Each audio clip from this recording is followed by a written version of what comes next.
quen gañou? Preguntoume Baldo, o meu avó. Así comezou todo, con esa pregunta.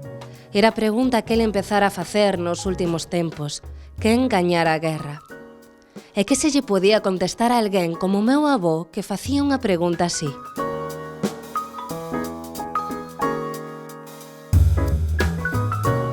Luz lembra a súa historia, a da súa familia, e comeza a escribila.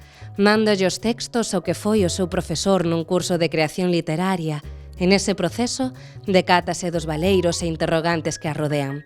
A partir de aí, comeza unha investigación que afectará á súa identidade. A través das páxinas de Conta Xerezade, Suso de Toro xoga coas voces literarias e os xiros narrativos envolvéndote nunha historia que é persoal, mais tamén colectiva.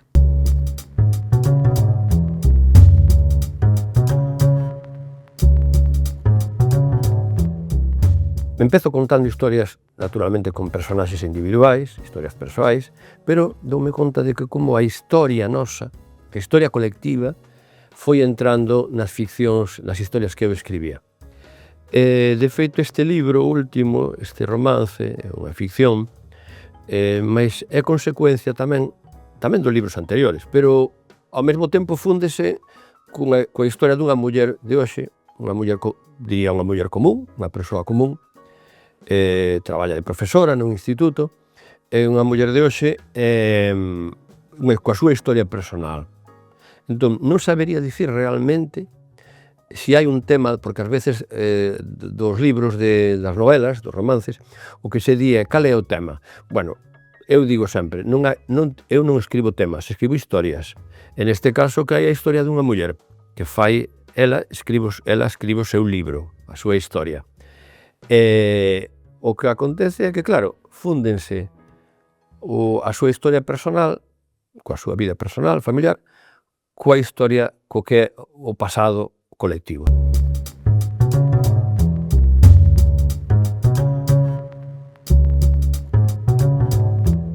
Esa historia está sin resolver, nunca se contou a realidade, non está contada a realidade con naturalidade, sigue habendo medo nas familias. Eu creo que sigue habendo unha fame de coñecer que pasou co tío tal, ou por que marchou para América, ou por que desapareceu. Esas historias que hai en cada familia, pois efectivamente a literatura ás veces fai que nas xeracións posteriores, como se fose un fío subterráneo, volva a emerxer a fonte, non volva a abrir. Pero eu creo que é bo, creo que a literatura ten que ter ese papel de alimentar a vida.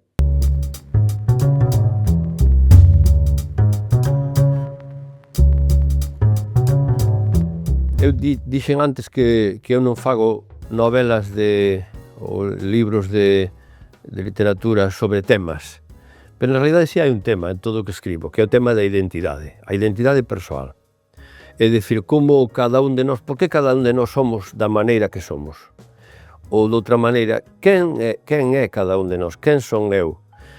E entón, efectivamente, eu atribuo un papel moi importante, naturalmente, ao pasado. Ao pasado e ao propio pasado persoal, non? Ao pasado da túa familia. En primeiro lugar, habría que preguntarse, quen son os meus pais? Quen é a miña familia? Para poder entenderme eu. E despois tamén, que experiencias vivín eu dentro da miña familia, que cando me formei nos anos de infancia, primeira adolescencia, cando me conformei na maneira de ser.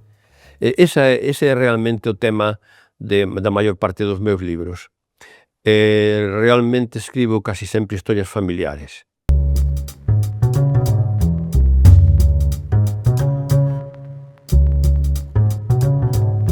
Sempre teño unha idea do que quero inicial, pero logo tamén sobre a marcha vanse recompoñendo eles, van collendo a súa forma. De feito, cada libro meu é un pouco distinto do anterior. Por que? Pois porque vas descubrindo ti mesmo cousas, vanse cho correndo cousas. Eu creo que tamén despois quen lé tamén vaise sorprendendo de decir, aquí deu un xiro, aquí saliu para outro lado, aquí estaba esperando isto e agora aparece este outro que non me esperaba.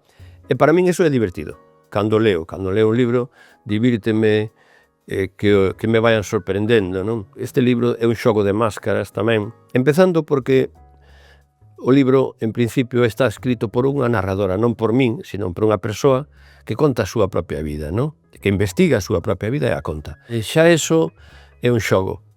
A principio, recoñezo que o personaxe non me caía simpático de todo. Pero logo acabei collendo cariño, e caeme ben esa muller, caeme ben.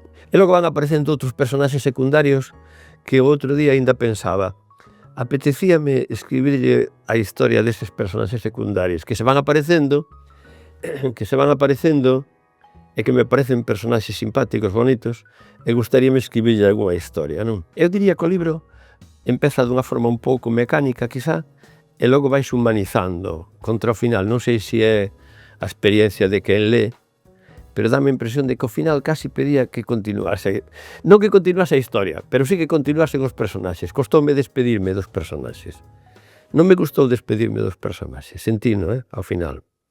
Gustaríame, porque claro, cerras un libro e os personaxes morren contigo.